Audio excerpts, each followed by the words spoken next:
All right, in chapter 10, page 287, there's a section called corporal punishment. The opinion established that states may constitutionally authorize corporal punishment without prior hearing or notice and without consent by the student's parents, or may, as a matter of policy, elect to prohibit or limit the use of corporal punishment. In the state of Tennessee, corporal punishment is still legal. We can still spank students in the classroom, but that statement right there where it says, as a matter of policy, elect to prohibit or limit, in Hamlin County at least, they have decided that it's not a good idea to spank students anymore. But it is still legal in the state of Tennessee. Some states, it is no longer legal. They have mandated no corporal punishment at all. For Hamlin County, we are. Cott County, I think some schools in Cott County are still spanking even. It was being used when I first got into education. I left to have the babies and came back, and at the beginning of that leg of my teaching in the public school system, you could only spank if you had permission of the parents.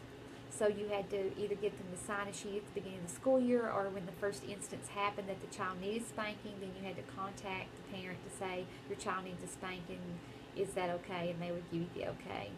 It also held that corporal punishment is not in violation of the 18th Amendment, which prohibits cruel and unusual punishment. So once that was determined, that means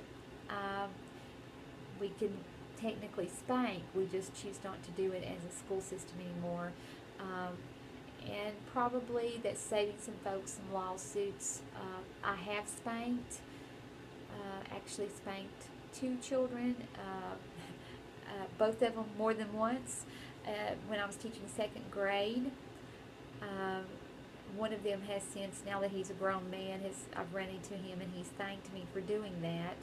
And he was in the wrong, and it made him stop and think the next time. So I remember taking David out. He was the first child I ever spanked, and he wasn't working, and probably today he would probably be diagnosed with ADHD.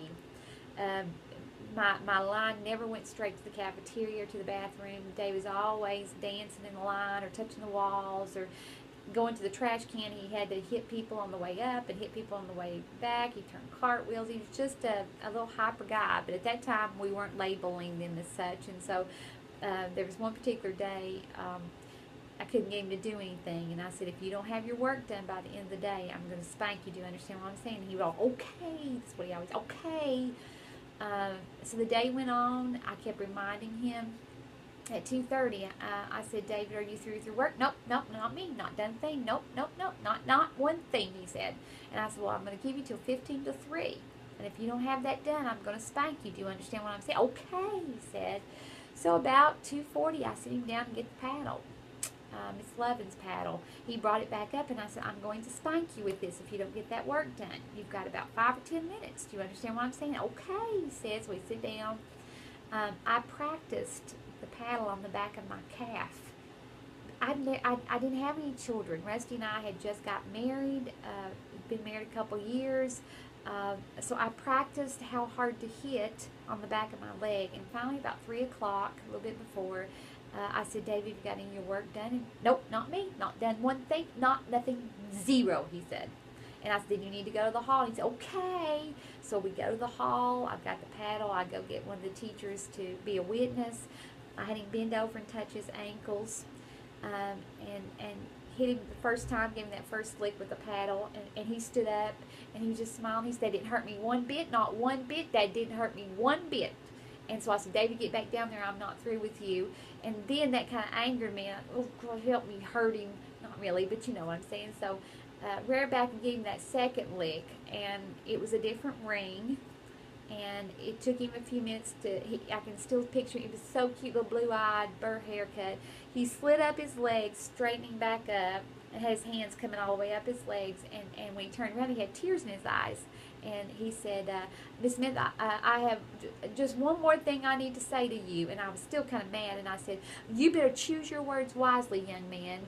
And he said, I just want to say that I still love you. And he hugged me and went into the classroom. And I shut the door and cried like a baby. It broke my heart.